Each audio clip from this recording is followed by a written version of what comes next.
Ja, und willkommen zurück zum Bonusinhalt von Until Dawn. Ich will es jetzt wirklich hinter mich bringen.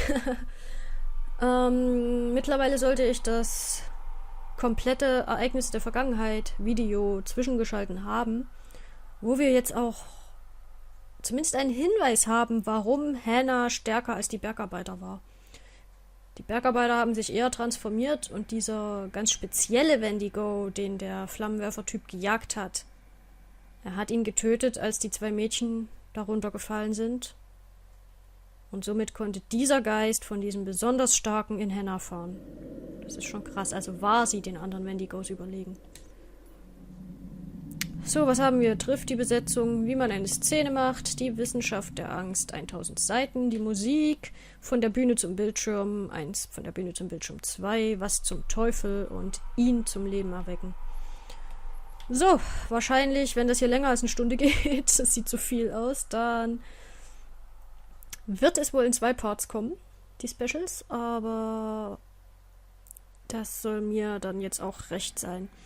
Ich würde sagen, wir starten mit dem ersten, trifft die Besetzung und ja, ich halt größtenteils meine Klappe, denke ich mal. Aber guckt euch mal die Bilder an. Der sieht doch wirklich aus wie der Flammenwerfer-Typ. Ich meine, hey. Das ist wirklich krass. Haben die hier mit Schauspielern das Ganze einstudiert?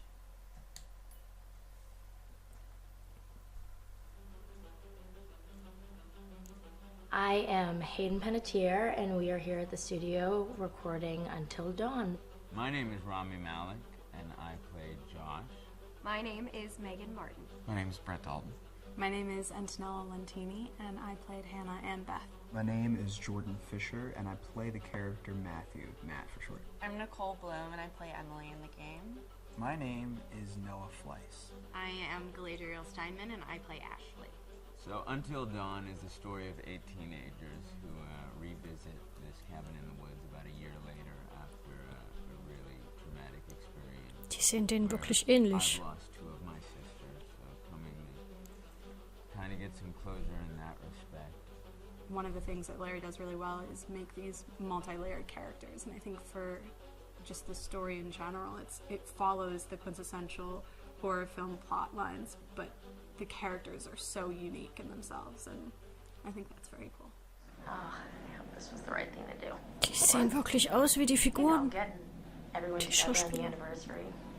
I mean, Josh seemed really pumped about us all doing something, didn't he? Yeah, no, he definitely did.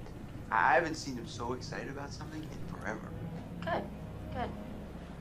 Sam and I have a few things in common, such as being huge lovers of animals, and she's a huge animal lover. She's vegan. She is a pacifist. I'm not quite sure if I'm gonna go as far as saying that I'm a pacifist, but she's spunky and cool. I know that she, I think, is made fun of a little bit by the rest of them who think that her morals and her beliefs in that area are a little ridiculous and they don't agree with them, but she doesn't care. It doesn't stop her from being herself, and that's something that I hope I have in common with her. You know, he definitely can be depressed at some times and a bit of a loner, but he takes some solace in one of his sister's friends, Sam, played by Hayden Panettiere, and invites everybody back to the same house the next year to kind of find some closure. Jessica she has a whole lot of personality. She is definitely the sort of mean girl character that, you know, at school she knows she's pretty, she knows that boys like her, and she's going to use it to her advantage. He's got a big heart, and you can tell that that's very evident, especially how he treats his girlfriend, Emily, and, you know, he's kind of a meathead, but in the best way possible. She really knows what she wants, and she manages to get that from whomever it is, whether it be Matt or Mike. You know, she's really driven, and I can definitely relate to that. My character is Chris, and he is what society might consider the nerd of the group, and he kind of embraces it. Ashley she's a little more serious than some of the other girls. She's definitely very intelligent and thoughtful. She kind of looks at the whole big picture of things. She's not quite as geeky as Chris, but they connect in a lot of ways. Mike is like big guy on campus. He's the class president who has some charm and has brain, and I don't know, people seem to like Mike. He gets away with a lot though. He can be kind of jerky. The fact that he really just kind of wants everyone to be happy. I mean, he's a people pleaser, and I can definitely attest to being, that guy. I'm always the friend that wants everybody to be happy and wants everybody to be taken care of, and that's definitely Matt. But also, like, this character is just so fun. I rarely get to play the bitch, and so it was really fun to do that. The spirit of things, seriously, what's wrong with you? Just trying to lighten the mood, Em. Don't be like that. Like what? The way you're being. You always get like this. I just think this is just the coolest thing to be a part of, and I just think it's going to take the world by storm. I really do. I think this genre is the wave of the future, and I think that once people see the potential behind it, of getting to interact with the drama that you're witnessing unfold in such a realistic way, that this is how entertainment's going to be from now on. Hoffentlich nicht. Hoffentlich gibt es auch noch andere Spiele. So wie das mich fertig gemacht hat. Gut, wie man eine Szene macht. Hi, this is Lee Robinson, production designer on Until Dawn. The production design for Until Dawn started with the great teen horror script that sets the characters in a Canadian winter mountain lodge, being a contemporary setting with visual clues derived from classic films of that genre, such as Hitchcock's Psycho and Stanley Kubrick's Shining. The storyboards are vital to the production design, as it allows the designer to understand the scale of the environments to be made and the detail that would be seen to create the atmosphere of a horror. This took us into concepts that took these storyboards further, visualizing the world through the color palette, the lighting, tone and the mood, and developing key locations such as the lodge, the cable car stations, the forests themselves, the wilderness. As you can see, the environments and atmospheres change quite a bit from warm and inviting to cold and threatening. The Millionaire's Mountain Lodge was a key example. It was designed to be made from nearby stone and timber, embedding it into the landscape, with a contrasting and contemporary interior needing to be opulent and extravagant. We created dark and claustrophobic corridors with ominous and large open spaces, almost cathedral-like in size, and with huge structures to silhouette and dwarf the characters within, providing a labyrinth to explore and wander. Each character was developed with a strong visual identity in mind, with contrasting colours, tones and silhouettes to identify them, each to have their own texture, pattern and shape, so that when they were lined up you could always identify them. The costume designs allowed a range of clothes that would suit them for the cold winter weather, but also have an element of style and individualism, so that the audience could look at them and relate, recognizing themselves within them. A lady would like to cuddle up with her man by a nice cozy fire bathed in atmospheric mood lighting. Right. It'll get plenty toasty once we're rubbing up against each other. Mike, Yeah. fire and mood lighting. Yes. Working with the lighting artists, we really brought the look and feel of the world together, and this required a thorough understanding of the visual language of teen horror. A key scene was where all the characters emerge out of the rear of the lodge chasing Hannah. A contrast is evident straight away from the exterior wilderness to the warmth of the lodge. The attention to character lighting here is through the bounce and rim lighting, accented colours and composition, creating characters that come from the dark into the light and back again with an emotional effect. Guys, there's someone outside. What the hell? Hannah! What's going on? Where's my sister going? It's fine. She just can't take a joke. It was just a prank, Han. Mhm. Die Wissenschaft der Angst. Also hat bei mir gut funktioniert.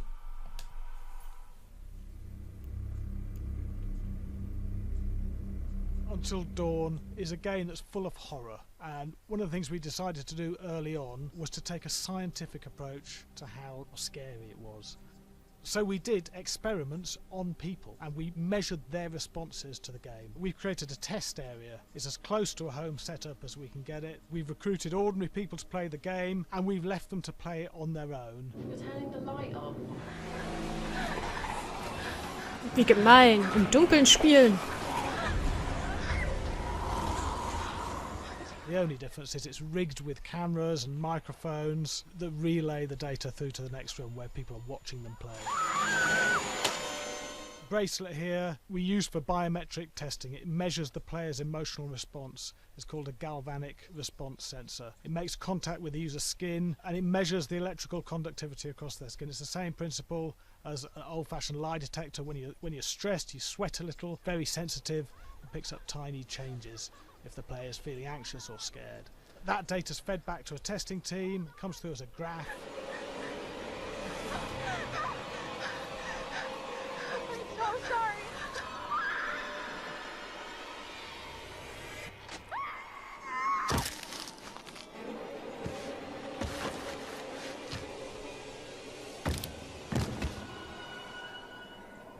There's no point testing one or two people, you have to test a lot of people. Watch your step. When we have a scare that's consistently has a measurable emotional response, then we knew it was good. If it didn't have that, it goes back to the team for improvement. The data doesn't tell us what's wrong with the scare, it only tells us if it's working or not. Wait, okay, so you hear that too, right? Josh. Here we have a chapter relatively early in the game. Weirdly regular. Nothing regular about it. We have to create tension and anxiety in the player so they are ready to receive the scare.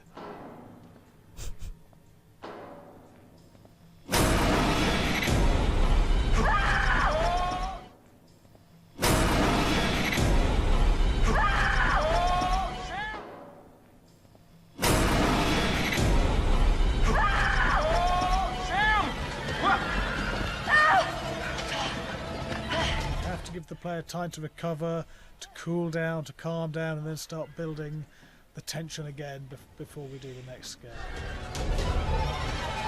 Hey. What? Hey. What the hell? Ooh, you just got mugged.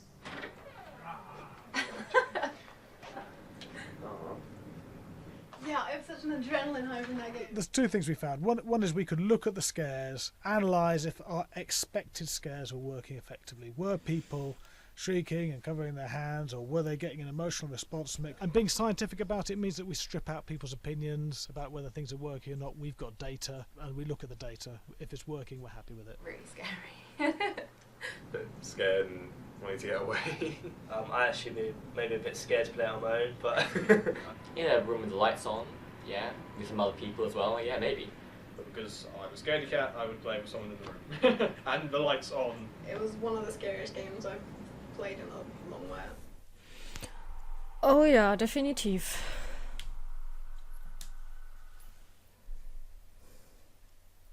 Hi, Larry. Hey, Graham. Hi, my name is Graham Resnick. I'm a filmmaker, writer, director, sound designer, and I started working with Larry Fessenden about 10, 15 years ago through my friend Ty West, who I grew up with, and have done a lot of sound design with on his films. And he was producing Ty's films at the time, and Ty introduced me to Larry. Larry produced my first feature, and we've written together on several projects. My name is Larry Fessenden. I'm a filmmaker.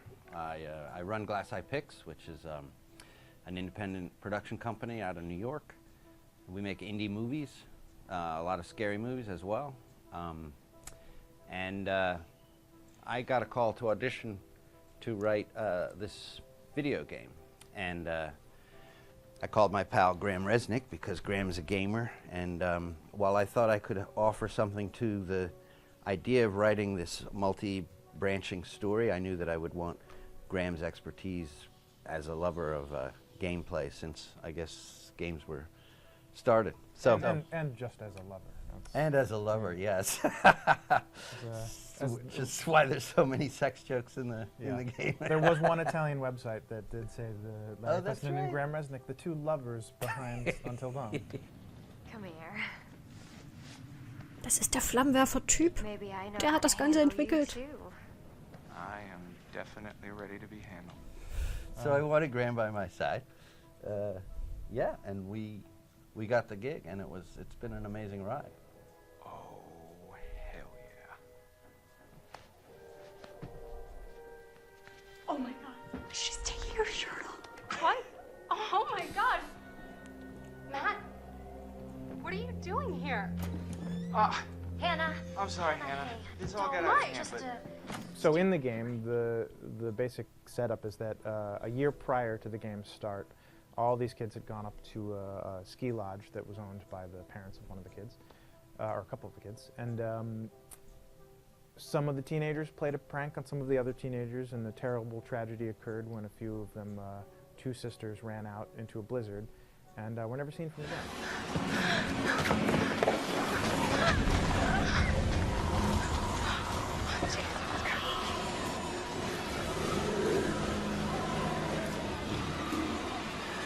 So now, a year later, this is kind of torn apart, this group of friends. They've gone through some trials and tribulations in the past year. The brother of the two girls has had a lot of psychological issues, and to kind of help him cope and help them all get over it, they all returned to the lodge a year later, back up on the mountain.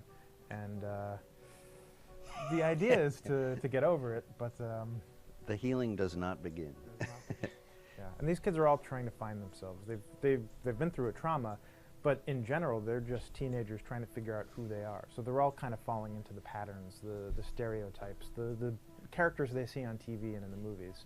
I think we were very interested in taking genre tropes and kind of making them sort of refresh them.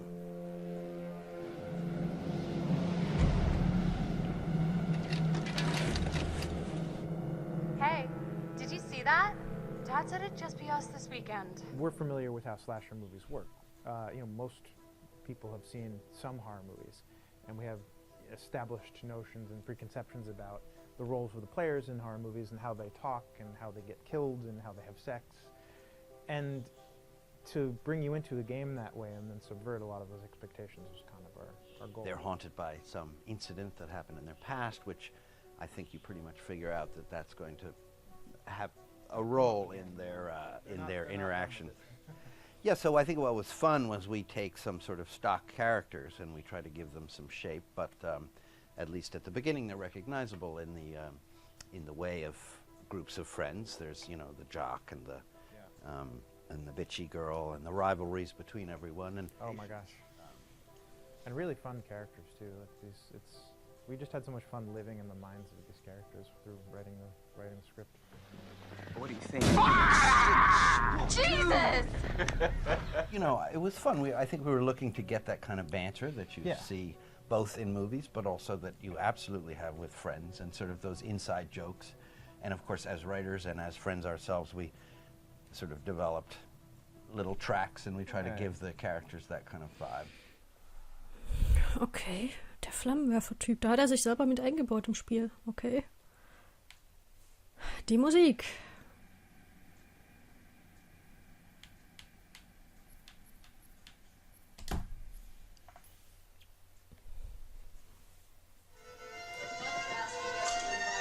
Yeah, fast and violent.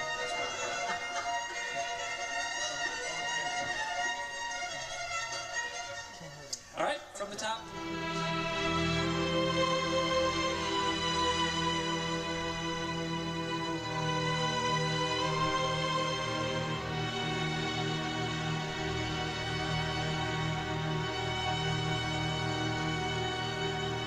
My name is Jason Graves, and I'm the composer for Until Dawn.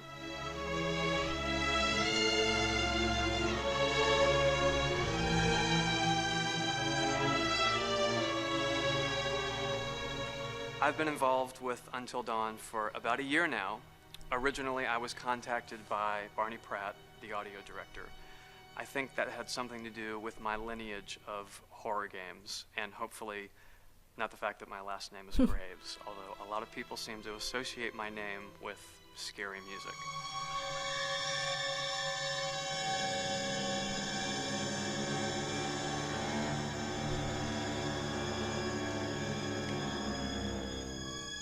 One of the things that was really exciting about working with Barney and the team at Supermassive is they really wanted something unique for the music. They wanted the music to stand out and be a character on its own in the game.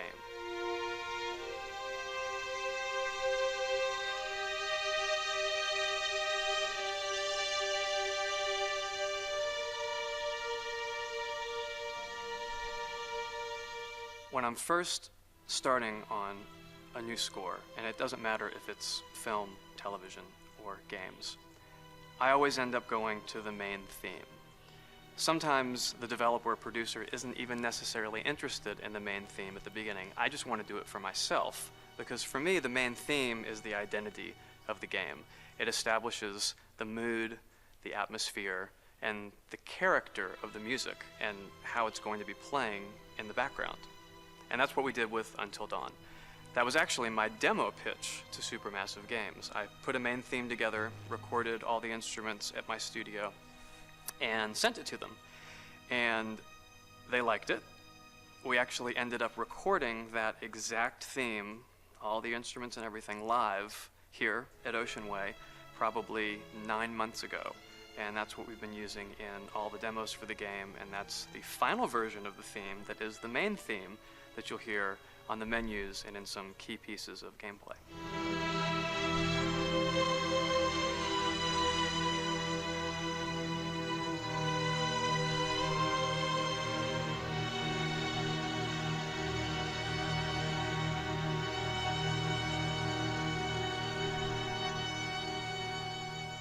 I seem to have made a name for myself in horror.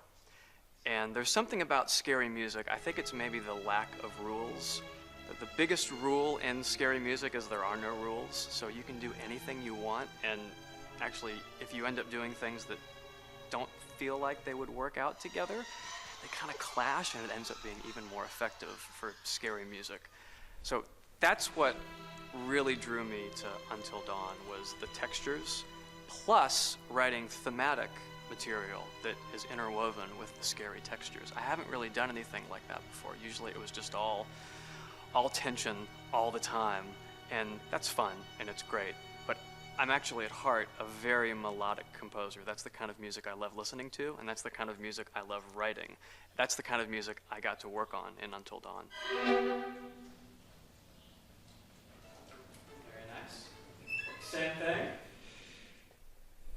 Ganz ehrlich, ich war viel zu aufgeregt, um der Musik irgendwie zu lauschen oder das zu gut mitzubekommen.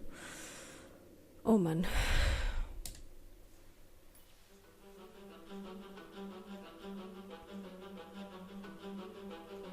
My name is Will Biles, Executive Creative Director of Until Dawn.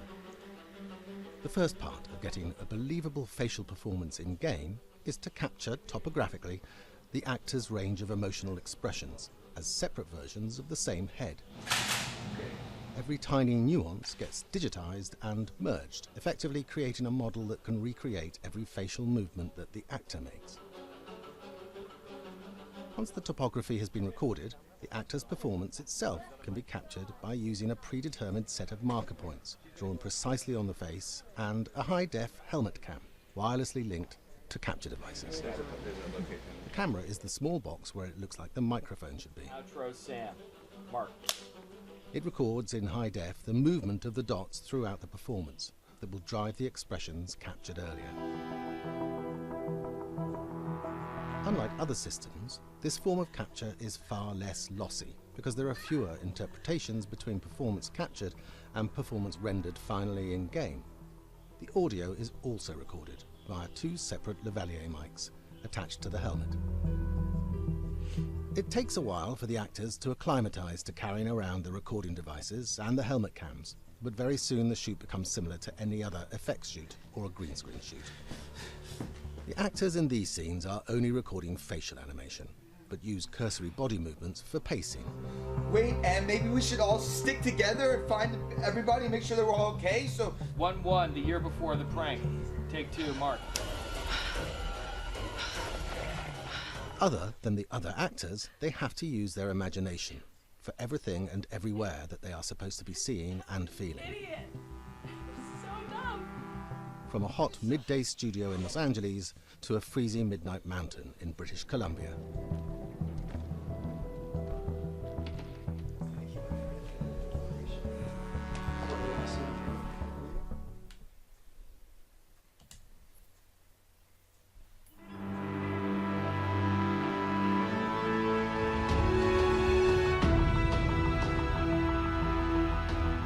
Because Until Dawn has a dynamic, ever-changing story, the facial performances and the body performances are recorded separately, with different systems.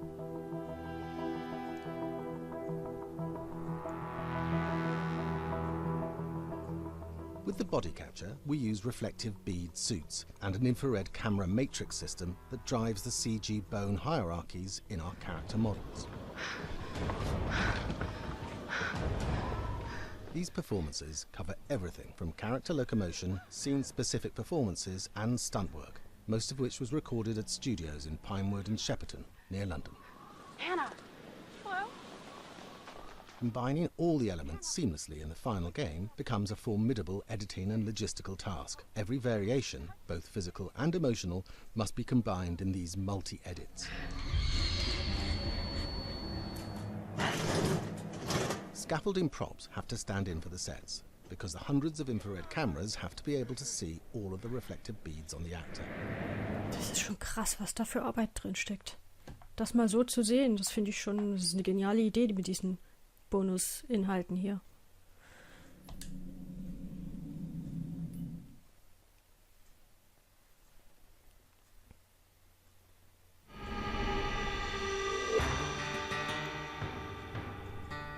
America's North Woods border region.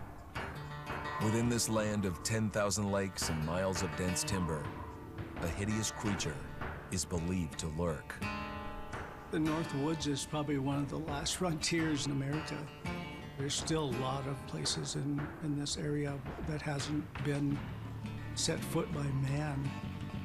Monsters and mysteries exist here because it is remote. Up in the North Woods, winters are long. In times of biting cold and isolation, a devouring monster is believed to come forth. It's terrorized native people for generations. Growing up, I was told, like, don't go outside, the Wendigo will get you. Eine echte Legende. Among the traditions of the northern Algonquin tribes is the Wendigo, a monster that can seize hold of a person to carry out its hunger for human flesh. Many Native Americans fear even talking about this Wendigo, and even the mention of the name will let the Wendigo find out where you are, and it will open you up to be possessed by this Wendigo. The most famous case of a Wendigo possession took place in 1879. In the deep woods outside of Edmonton, Alberta. Swift Runner, a Cree Indian, was a trapper and a guide. He had left town the previous autumn with his wife, 6 children, and his mother. But when Swift Runner returned in spring, he was alone. Swift Runner came into a nearby village telling this heartbreaking tale. I had to watch them starve to death. Of his family being killed by starvation, and that he was the only survivor. My whole family gone. It wasn't hard to understand a family falling victim to a brutal winter. To even not. Yet something was suspicious about Swift Runner. He was a strapping man, and he came into town weighing over 200 pounds. It didn't look like somebody who had just weathered a terrible winter. He wasn't malnourished, didn't look like he was starving. He looked healthier than ever. After a few nights, it became clear that something was wrong. He started having night terrors, screaming in his sleep. I am the Wendigo. Villagers alerted the police. Swift Runner actually guided them back to his winter cabin. When they got there, that's when they saw the true horror.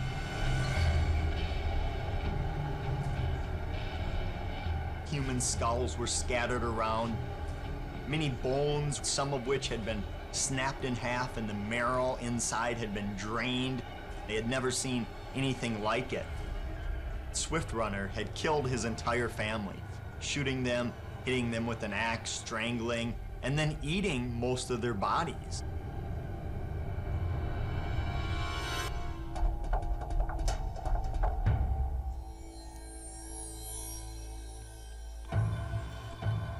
Right up until the moment the noose was on his neck, Swift Runner swore the evil spirit of the Wendigo had possessed him and twisted him into a cannibal killer.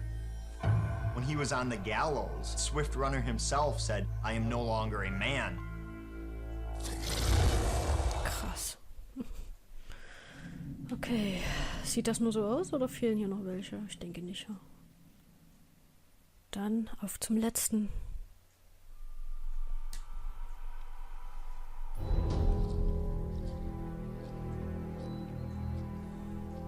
Just move over there. Go on, move. Let me say what I came to say. I'm here to tell you what you're up against being back on this mountain. You should never have returned. I don't know why you did after what happened last year. You mean with Hannah and Beth? Yeah, how could you know without being involved? I don't take kindly to you kids coming up here to my mountain. Your mountain. The mountain don't belong to me, it's true. But it don't belong to the Washingtons. This mountain belongs to the Wendigo. Hi, this is Lee Robinson, production designer at Supermassive Games. Understanding the ancient myths of the Wendigo was key for their development that helped the visual look. Through sketches and concepts, these elements were visualized, such as eyes being milky, almost dead, with loss of lips and eyelids due to frostbite, fangs growing and arms and legs getting longer, with skin hardening and thickening to look snarling and menacing, yet withered and lean. The hell was that?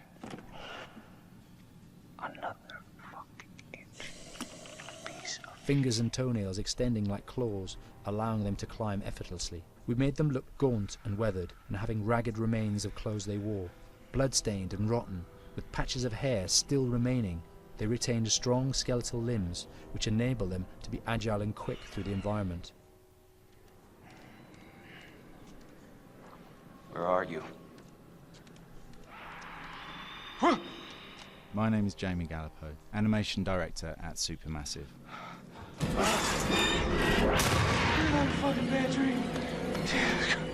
The overall direction on the creature was to be very strong, to be extremely fast. We wanted a spider-like movement to the creature. 1 minute scampering to leaping and then crawling, almost instantaneous. And finally, we wanted the creature to have this real, uncontrollable thirst for flesh.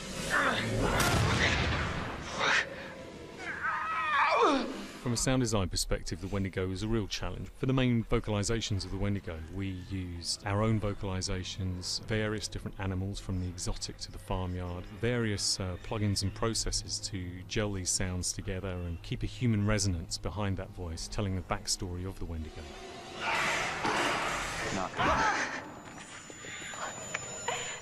During the chase sequences, the anger of the Wendigo is felt by encircling breaths, screams and screeches that essentially chase you as you're being chased by the Wendigo.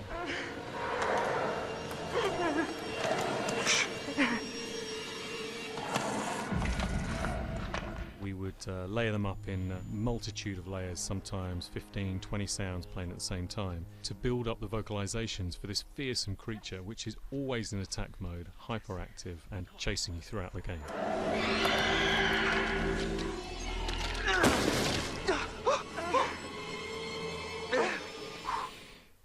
Wow. Also wenn man das hier nochmal gesehen hat, ein echtes, naja, man kann schon fast sagen, Meisterwerk in puncto Horrorspiele. Gut, ich habe meine Abmoderation schon in den Credits getan und sage hier nur nochmal vielen Dank fürs Zuschauen. Und bis hoffentlich dann bei einem der nächsten Projekte wieder. Bis dahin, ciao, Freunde.